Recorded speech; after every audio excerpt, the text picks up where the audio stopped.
நண்பர்களுக்கு வணக்கம். நான் எட்டியப்ப சோழன். மாநாடு போட்டு மதமாற்ற வேலையில் இறங்கிய அண்ணா தொல் திருமாவளவன் அவர்கள் குழம்பி போய் தலை தெறிக்க ஓடிய விசிக தொண்டர்கள்.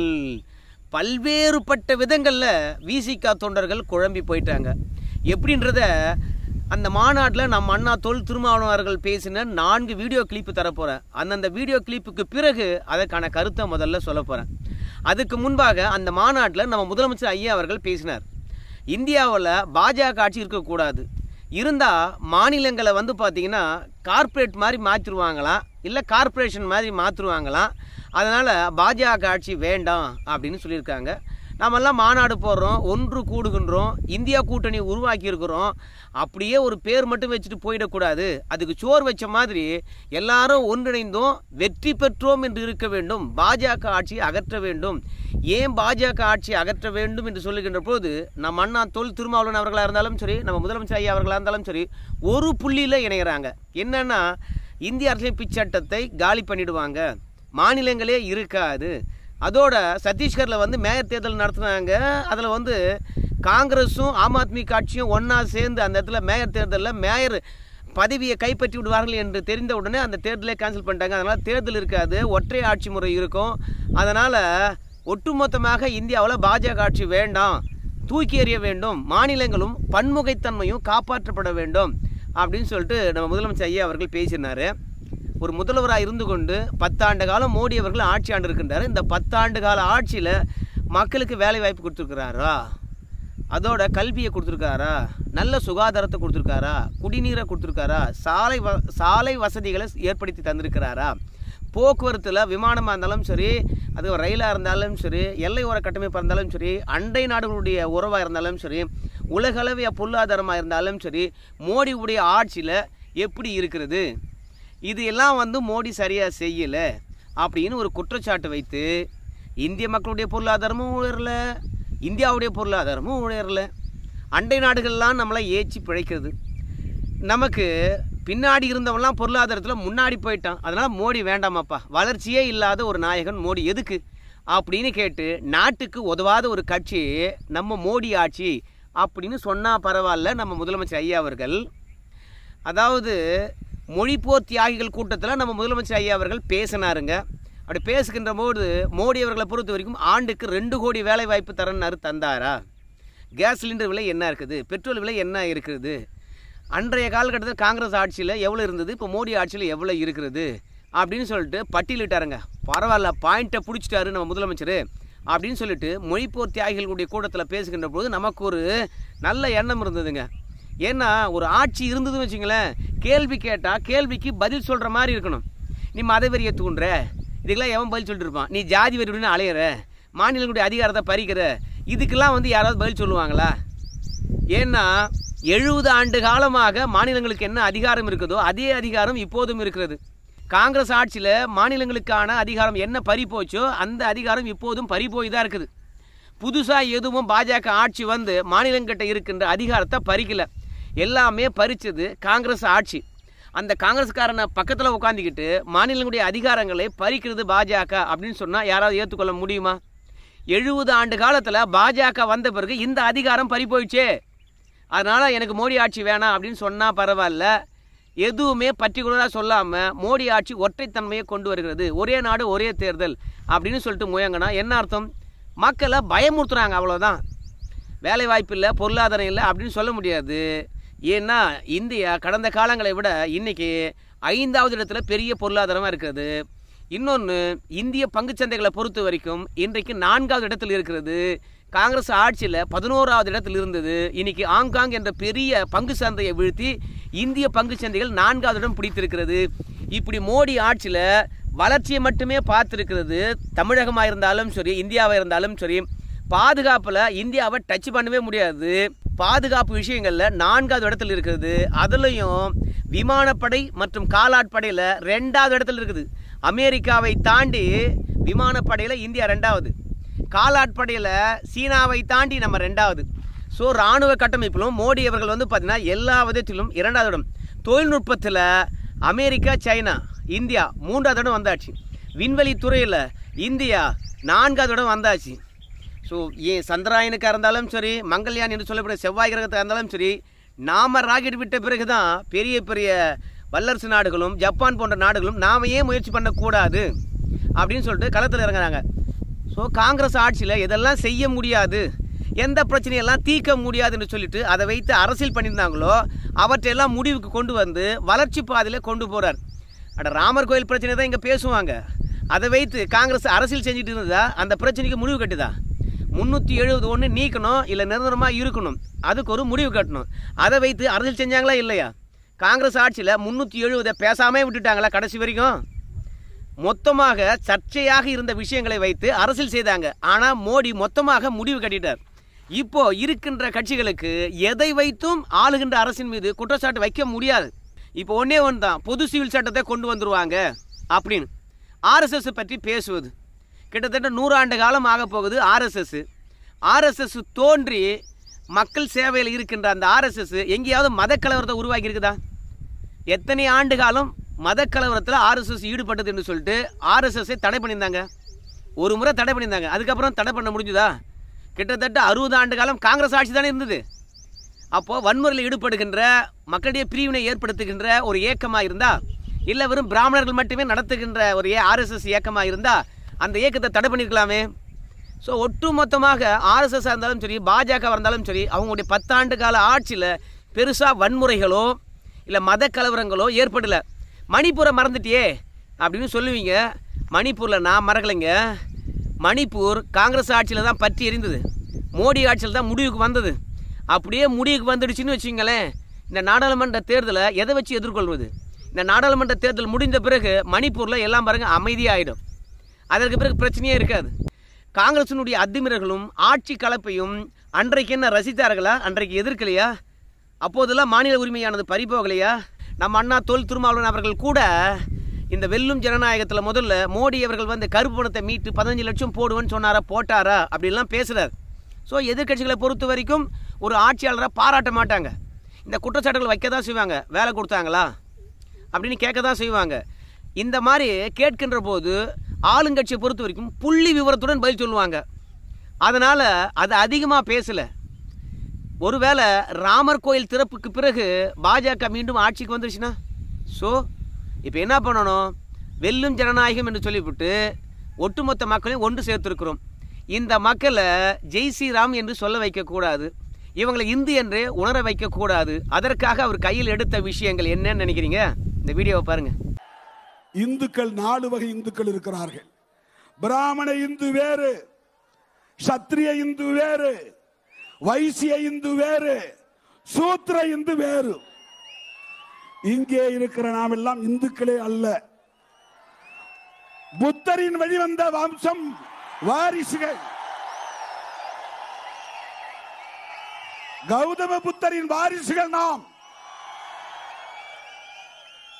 நாம் அவர்னாஸ். அதுக்கான காரணம் என்னன்னு சொல்றான்னு கேட்டீங்கன்னா, ராமன் கெட்டவன் அப்படின்னு சொல்லிட்டு ராமனுடைய வரலாறை சொல்றாரு. அதை கேட்டு வாங்க. இது சூத்திர இந்துக்களுக்கு தெரியவில்லை. ராமராஜ்யம் என்பது சம்புகனை வதம் செய்தது. சம்புகன் யார்? சூத்திரன். ஏன் ராமன் அவனை கொன்றான்? அவன் மரக்கிளையிலே தாய்கீழாக தொங்கிக் கொண்டு தவம் இருந்தானாம். இந்த செய்தியை யார் சொன்னது? ஒரு பிராமணன் போய் சொல்லுகிறான். யாரை பார்த்து சொல்லுகிறான்? ராமனை பார்த்து சொல்லுகிறான். ராமன் பிராமணன் இல்லை, சத்திரியன். நாட்டை ஆளக்கூடிய சத்திரிய இந்து. ஒரு பிராமணன் செத்து போன குழந்தையை தூக்கி கொண்டு ஓடுகிறான். ராமா, உன் ஆட்சியில் அநீதி நடக்கிறது, குலதர்மம் மீறப்பட்டிருக்கிறது. எவனோ குலதர்மத்தை மீறி செயல்பட்டதனால் என் பிள்ளை செத்து விட்டது என்கிறான். உடனே ராமன் வாளை உருவிக்கொண்டு காட்டுக்கு செல்லுகிறான். எவன் தவம் இருக்கிறான் என்று தேடுகிறான். ஒருவன் மரக்கிளையிலே கால்களை மேலே போட்டுக்கொண்டு தலைகீழாக தொங்கிக் கொண்டு தவம் இருந்திருக்கிறான். அவனை பார்த்ததும் ராமனுக்கு ஆத்திரம். நீ யார்? உன் குலம் என்ன என்று கேட்கிறான். அவன் சூத்திரன் என்று சொல்லுகிறான். உடனே விசாரணை இல்லை, சாட்சியம் இல்லை, எந்த விதமான புலனாய்வும் இல்லை. ராமனே நேரடியாக சம்புகன் தலையை வெட்டுகிறான். ராமன் நீதிமான். சிந்தித்து பார்க்க வேண்டும். இந்த ஆர்எஸ்எஸ் என்கிற பிஎஸ்எஸ் கும்பல் சொல்லுகிறது, இப்படிப்பட்ட ஒரு ராஜ்யம் தான் ராமராஜ்யம். குலதர்மத்தை மீறினால் சிரச்சேதம். இது ரெண்டுத்தையும் கேட்ட பிறகு மாநாடு போட்டு மதம் மாற்றாம என்ன பண்றாரு? முதல்ல கூடியிருக்கின்ற மக்களை நீங்க இந்துக்கள் கிடையாது, ஏன்னா இந்துக்களே 4 வகைகள் இருக்கிறது அப்படின்னு அவர் சொல்லுவார். அப்போ சூத்திர இந்துக்கள், நீங்க இந்துக்கள் கிடையாது. யார் அப்போ நான் கேட்கும்போது நீங்க புத்தருடைய வாரிசு. ஓகே, ராமர் சத்திரிய வகுப்பு, புத்தரும் சத்திரிய வகுப்பு தான். ஆனால் ஒரு சத்திரியன் வந்து பார்த்தீங்கன்னா பிடிக்காது, இன்னொரு சத்திரியனை வந்து பிடிக்கும். அதுக்கு காரணம் என்ன சொல்கிறாங்க? சம்புவனை வெட்டி வீழ்த்தினார் நம்ம ராமர், என்ன எதுன்னு கூட கேட்கல அப்படின்னு. இந்த பிஜேபியில் இருக்கிறான் பாரு, அவன்லாம் ஏதோ ராமன் நல்லவன்ற போர்வையில் பேசிட்டு இருப்பான், ஆனால் அது கிடையாது, அது பொய் அப்படின்னு வந்து ஒழுக்கம் கெட்டவன் அப்படின்னு வந்து ராமரை பற்றி இங்கே சொல்லி மதம் மாற்றுகின்ற வேலையில் தான் ஈடுபடுறார். முதல்ல ராமனுடைய வாரிசுகளே நாங்கள் கிடையாது, நாங்கள் புத்தருடைய வாரிசுன்னு சொல்லுவார். மக்கள் எல்லாம் ஏற்றுக்குவாங்க, பரவாயில்ல ஆதாரத்துடன் சொல்லிவிட்டாரு, ராமனும் கெட்டவன் சொல்லிவிட்டாரு, ஓகே அப்படின்னு ஏற்றுக்குவாங்க. இரண்டாவது, இன்னும் ராமன் என்ன அவங்களுக்கு மட்டும் சொந்தமானவரா? ஏன் எங்ககிட்ட ராமன் கிடையாதா? நாங்களும் ராமனுடைய பிள்ளைகள் தான். பிஜேபி வருவதற்கு முன்பாகவே ராமனை நாங்கள் தான் தூக்கி கொண்டோம், எங்களுக்கும் ராமனுக்கும் பந்தம் இருக்குது, நாங்களும் ராமனுடைய வாரிசுகள் தான் சொல்லிவிட்டு அதே மேடையில் பேசுவார். ஏதோ இவர்களுக்கு மட்டும்தான் ராமர் வேண்டிய கடவுள் என்று இவர்கள் நினைத்துக் கொண்டிருக்கிறார்கள். மோடி, அமித்ஷா பிறப்பதற்கு பல 100 ஆண்டுகளுக்கு முன்பே இந்த மண்ணில் ராமாயணம் பரவி இருக்கிறது. அதனால் எங்க அப்பா பேரும் ராமசாமி தான். இப்போ ஜெய் ஸ்ரீராம் சொல்லணுமா இல்ல ஜெய் ஸ்ரீராம் சொல்லக்கூடாதா? ஒரே குழப்பமாகுதப்பா அப்படின்னு அங்க இருக்கிற தொண்டர்கள் நினைப்பாங்களா இல்லையா? உடனடியாக ஒருவேளை ஒரு பக்கம் ராமன் வேணான்னு சொல்லிவிட்டோம், நாங்களும் ராமனை வணங்குவோம் தான் சொன்னோமே, அதனால மக்கள் மீண்டும் ராமன் பக்கம் திரும்பிட்டாலும் என்ன பண்றதுன்னு சொல்லிவிட்டு எங்ககிட்ட வந்து கன்சி ராம் இருந்தார், எங்ககிட்ட ஜெகவீன் ராம் இருந்தார், எங்ககிட்ட வந்து பலராமன் இருந்தார், எங்ககிட்ட ராமசாமி இருந்தார் அப்படின்னு சொல்லுவார். ராமசாமி என்கின்ற போது பெரியார், அதே பலராமன் என்கின்ற போது நம்ம அம்பேத்கருடைய அண்ணன், அப்புறம் கன்சிராம் யாருன்னு தெரியும். இந்த மாதிரி தலித் சமூக தலைவர்கள் இல்லை தலித் சமூகத்துக்கு ஆதரவாக இருந்தவங்கலாம் ராமனு பேர் வச்சுருக்காங்க இல்லையா? அதனால் எங்கள் முன்னோர்களும் ராமரை கும்பிட்டு இருக்காங்கய்யா, எங்கள் அப்பா பேரே ராமசாமி தான்யா அப்படின்னு சொல்லிவிட்டு நீ என்ன புதுசாக ராமரை கொண்டாந்து எங்ககிட்ட கொடுப்பது? உன்னை பொறுத்த வரைக்கும் மக்கள் உன்னை பார்த்து கேள்வி கேட்கக்கூடாது என்பதற்காக ஜெய் ஸ்ரீராம் என்று சொல்கிற. ஆனால் ஒன்று, ஜெய் ஸ்ரீராமுக்கு மாற்றாக நாங்கள் என்ன சொல்லுவோம் தெரியுமா? ஜெய் பீம். நல்ல கோஷம்தான். ஜெய் ஸ்ரீராமா இருந்தாலும் சரி, ஜெய் பீமா இருந்தாலும் சரி, நல்ல கோஷங்கள் தான், தப்பு கிடையாது. இது ரெண்டும் இருந்துட்டு போட்டோம். அதையும் தாண்டி இந்த ஜெய் பீமுக்கும் ஜெய் ஸ்ரீராமுக்கும் மாற்றாக சிறுபான்மையை சொல்கிறாங்களாம் அல்லாஹூ அக்பர் அப்படிங்கிறாங்களாம். அல்லாஹூ அக்பர்னா என்னன்னு கேட்டிங்கன்னா, இறைவனே பெரியவன், எல்லாம் இறைவன் செயல், அவ்வளோதான் அப்படிங்கிறாங்களாம். ஒரு பக்கம் ராமனை இறைவனாக நினைக்கிறவங்க ஜெய் ஸ்ரீராம் சொன்னால் அது மதவெறி. அல்லாஹூ அக்பர் அப்படின்னு சொல்கிறது மட்டும் சமத்துவம் சகோதரத்துவம் அப்படின்னு சொல்கிறது எப்படி ஏற்றுக்கொள்ள முடியும்? அதில் மதவெறி கிடையாதா? சிறுபான்மையை பொறுத்த வரைக்கும் அல்லாஹூ அக்பர் சொன்னால் அது அவங்களுடைய உரிமை. இந்துக்கள் பெரும்பான்மை வந்து பார்த்தீங்கன்னா ஜெய் ஸ்ரீராம் சொன்னால் மதவெறியா? ஸோ அங்கே இருக்கிற தொண்டர்கள் ஒன்றும் படிக்காதவங்க கிடையாது, படிச்சுவேன். இந்த மாதிரி வாசகம்லாம் கேட்ட பிறகு அவன்லாம் குழப்பமே அடைஞ்சிட்டான். ஸோ திருமாவளவன் அவர்களே வந்து குழப்பம் அடைஞ்சிருக்காருங்க அப்படின்னு சொல்லிட்டு. ஏன்னா ஒரு பக்கத்தில் வந்து மோடி அவர்கள் அதானிக்கும் அம்பானிக்கும் ஆட்சி நடத்துகிறாரு அப்படின்னு சொல்லிட்டு பேசுகிறாரு. இன்னொரு பக்கம் அதே அம்பானி, அதானி, டாடா இவங்க 3 பேரும் வந்து தமிழகத்தில் நடந்த தொழில் முதலீட்டாளர் மாநாட்டில் வந்து கிட்டத்தட்ட அதானியை பொறுத்த வரைக்கும் ஒரு 42,000 கோடி அளவுக்கு முதலீடு பண்ணார். அம்பானியை பொறுத்த வரைக்கும் அவர் ஒரு 50,000 கோடி என்னவோ முதலீடு பண்ணார். டாடா 80,000 கோடிக்கு முதலீடு பண்ணார். ஸோ நீங்கள் யாருக்காக மோடி வேலை பார்க்குறாரு, அவங்களுக்காக தான் ஆட்சி நடத்துகிறாரு அப்படின்னு சொல்கிறீங்க இல்லையா? அவங்கள கூப்பிட்டு இங்கே முதலீட்டு மாநாட்டில் முதன்மை இடத்தை கொடுத்து தமிழகத்தை பற்றியும் தமிழகத்தில் இருக்கின்ற முதலீட்டு வாய்ப்புகளை பற்றியும் இங்கே பொருளாதாரம் வளர்ந்திருப்பதை பற்றியும் பேசுங்க அப்படின்னு முதலமைச்சர் சொன்னது எப்படி எடுத்துக்கிறது? இங்கே அதானிக்கும் அம்பானிக்கும் டாட்டாவுக்கும் நம்ம முதலமைச்சர்கள் முன்னுரிமை கொடுக்கலையா? அதானிக்கும் அம்பானிக்கும் மோடி அவர்கள் முன்னுரிமை கொடுக்குறாரு, கார்ப்பரேட் அரசு, அவங்கெல்லாம் என் மாநிலத்துக்கே வேணான்னு சொல்லிட்டு முதல்வர் இங்கே தடுத்திருக்கணுமா இல்லையா? இல்லை நம்ம அண்ணா தொல் திருமாவளவன் அவர்களை பொறுத்த வரைக்கும் மோடியும் அதோட போச்சுன்னா அமித்ஷாவும் அதானியும் அம்பானியும் வளர்க்குறாங்க. எப்படி நீங்கள் வந்து அதானிக்கு அம்பானிக்கு இங்கே வந்து பார்த்தீங்கன்னா தொழில் முதலீட்டாளர் மாநாட்டில் முதன்மை இடம் கொடுக்கலாம், அவங்க முதலீட்டு நமக்கு எனக்கு தேவையில்லை அப்படின்னு சொல்லி ஒதுக்க சொல்லியிருக்கலாமே. கடைசியில் ஒரு கூவுறாரு, என்னன்னா ஜெய் டெமோக்ரஸி, ஜெய் ஸ்ரீராமும் வேணாம், ஜெய் பீமும் வேணாம் போல இருக்குது, அதனால் ஜெய் டெமோக்ரஸி, வெல்லும் ஜனநாயகம் அப்படின்னு சொல்லிட்டு அந்த மாநாட்டை முடிப்பார். கம்யூனிஸ்டுகளை உட்கார வச்சுக்கிட்டு ஒற்றை ஆட்சி முறையை மோடி கொண்டு வரான்னு சொன்னால் நல்லா இருக்குமான்றதுக்கு ஏன் சொன்னான்னு கேட்டிங்கன்னா, சீனாவில் எத்தனையோ ஆட்சி முறை இருக்குது? 58 ஆட்சி முறை இருக்குதா? ஒற்றை ஆட்சி முறை தான் இருக்குது. ஸோ ஒரு நவீனமான அடிமை முறை தான் கம்யூனிஸ்ட் கட்சி. சீனா எப்படி இருக்குது? அதனால் இங்கே ஒற்றை ஆட்சி முறையை கம்யூனிஸ்ட் கட்சிகள் ஏற்கனவே ஏற்றுக்கொண்டிருக்கின்றன. ஆனால் மோடி அதை நோக்கி கொண்டு வரார் என்று சொல்வது எப்படி ஏற்றுக்கொள்ள முடியும்? இது வரைக்கும் மோடி ஆட்சிக்கு வந்த பிறகு இத்தனை கட்சியை வந்து பார்த்தீங்கன்னா தேர்தல் கமிஷன்லேருந்து அகற்ற வச்சாருப்பா அப்படின்னு சொல்லிவிட்டு ஏதாவது குற்றச்சாட்டு வச்சா பரவாயில்ல, இத்தனை மாநிலங்களை வந்து காலி பண்ணி யூனியன் பிரதேசங்களாக மாற்றிட்டாருப்பா, அதனால் மோடி அவர்களை பொறுத்த வரைக்கும் மாநிலங்களே இனி இருக்காதுப்பா, மீண்டும் ஆட்சிக்கு வந்தா அப்படின்னு சொல்லணும். இருக்கின்ற பெரிய மாநிலங்களை ரெண்டாக பிரித்து வளர்ச்சிக்காக மாநிலங்களுக்கு அதிக நிதியை கொடுப்பதாக இருந்தாலும் சரி, அதற்கு தலைநகரை உருவாக்குவதாக இருந்தாலும் சரி, மோடியை பொறுத்த வரைக்கும் ஒரு பகுதி தீவிரவாதத்தால் பாதிக்கப்பட்டால் இன்னொரு பகுதி தீவிரவாதத்தால் பாதிப்படையக்கூடாது என்பதற்காக இந்த காஷ்மீரையே பிரித்தாங்க. அதனால் லடாக்கினுடைய வளர்ச்சியும் ஜம்மு காஷ்மீருடைய வளர்ச்சியும் இப்போ எங்கேயோ போயிருக்குது.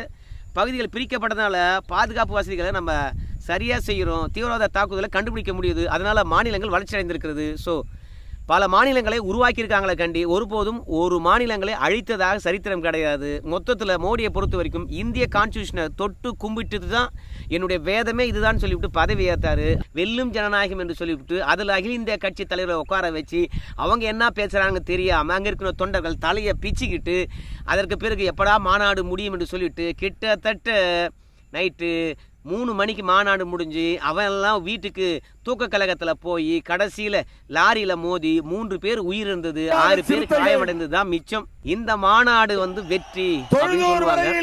மாநாடு வெற்றி பெற்று விட்டது, மாநாடு வெற்றி பெற்று விட்டது, மாநாடு மாபெரும் வெற்றி, மகத்தான வெற்றி. ஆட்டுக்குட்டிகள் இங்கே வந்து பார்த்தால் தெரியும். என்னப்பா வெற்றின்னு சொல்கிறாரு, என்ன வெற்றி? தேர்தலில் நின்றுட்டாங்களா, அதன் மூலமாக இந்த மாநாட்டுக்கு பிறகு வெற்றி பெற்று விட்டார்களா அப்படின்னு கேட்பீங்க. ஒன்றும் கிடையாது.